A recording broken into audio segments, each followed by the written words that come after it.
let's continue from where we left off the last time.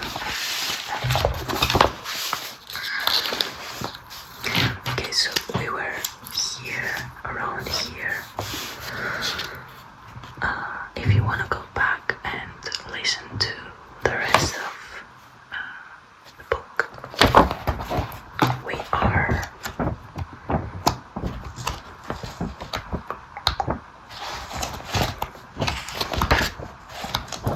I don't remember the chapter, like chapter 2.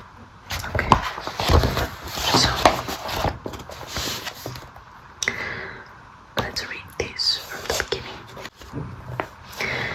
Neither of those records could have happened without "I Want You Back." We were adding and subtracting ideas in the arrangement from that one mother lode of a song, but the public seemed to want everything we were doing. We later made 2 more records in the vein, Mama's Pearl and Sugar Daddy, which reminded me of my own schoolyard days.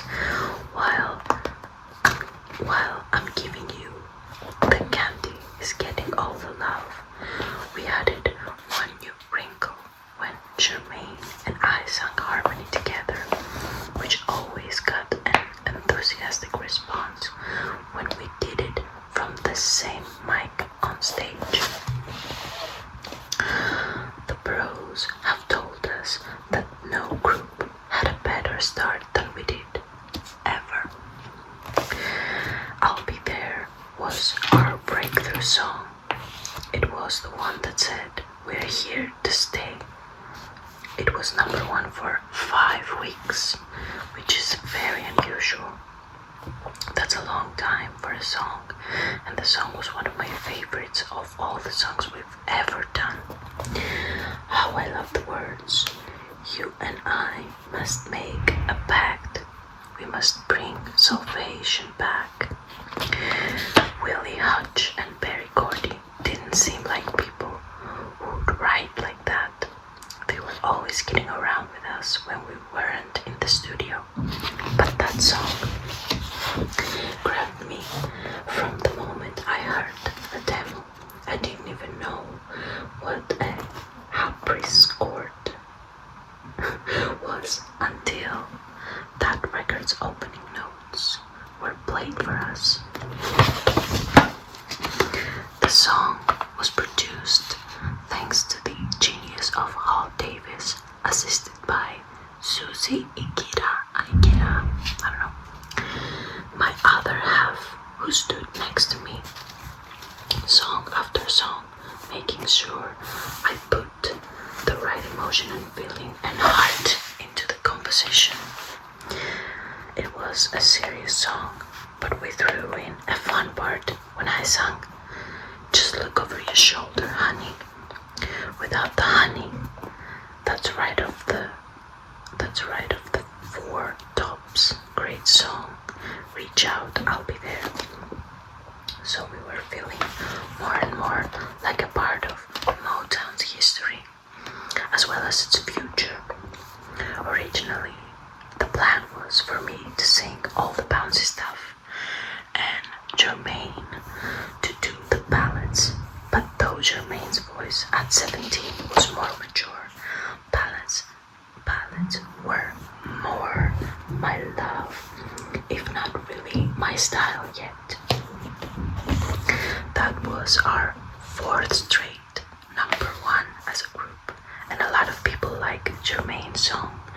I Found That Girl, the B-side of The Love You Save, just as much as the hits. I'm sorry, it's been a while. We worked those songs into one big medley with plenty of room for dancing, and we went back to that medley when we performed on all kinds of TV shows. For instance, we played on the Ed Sullivan Show 3 different times. Motown always told us what to say in the interviews back then, but Mr. Sullivan was one of the people who drew us out and made us feel comfortable. Looking back, I wouldn't say Motown was putting us in any kind of straitjacket on turning us into robots, even though I wouldn't have done it that way myself. And if I had children, I wouldn't tell them what to say. The Motown people were doing something with us that hadn't been done before. And who was to say that was the right way to handle that sort of stuff? Reporters would ask us all kinds of questions, and the Motown people would be standing by to help us out or monitor the questions if need be. We wouldn't have dreamed of trying anything that would embarrass them. I guess we were worried about the possibility of our sounding militant,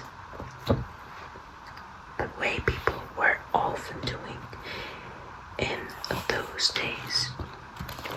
Maybe we were worried after they gave us those afros that they had created little Frankensteins.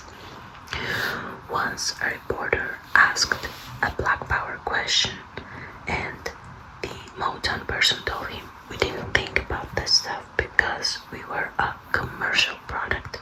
It sounded weird, but we winked and gave the power salute when we left, which seemed to thrill the guy. We even had a reunion with Don Cornelius. We even had a reunion with Don Cornelius on his Soul Train show.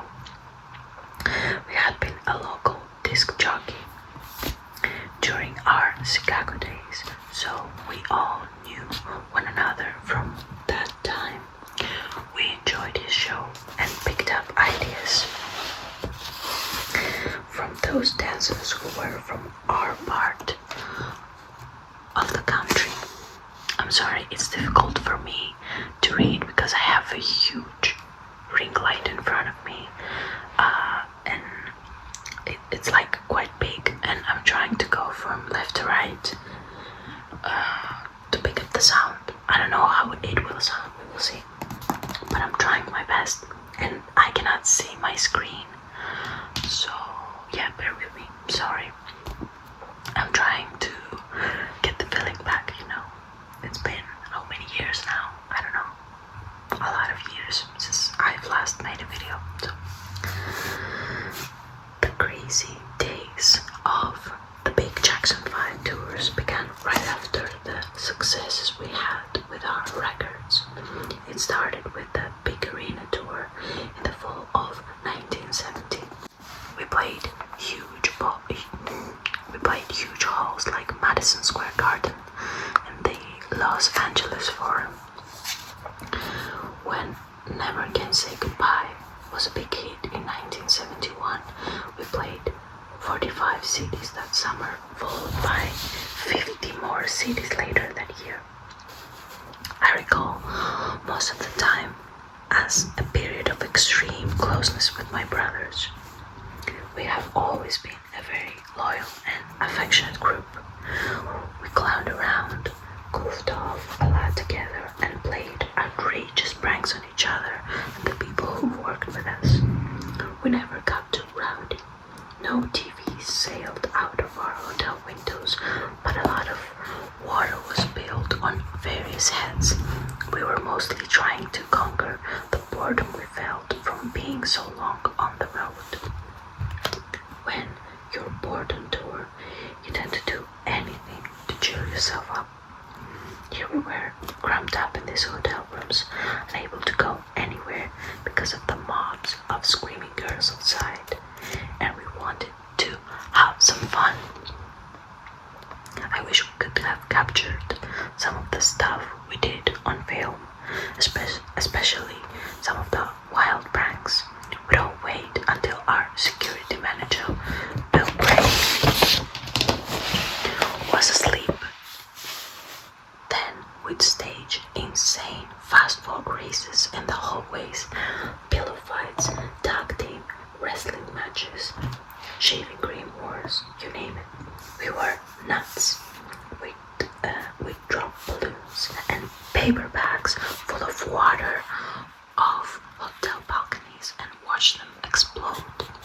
Then we died laughing.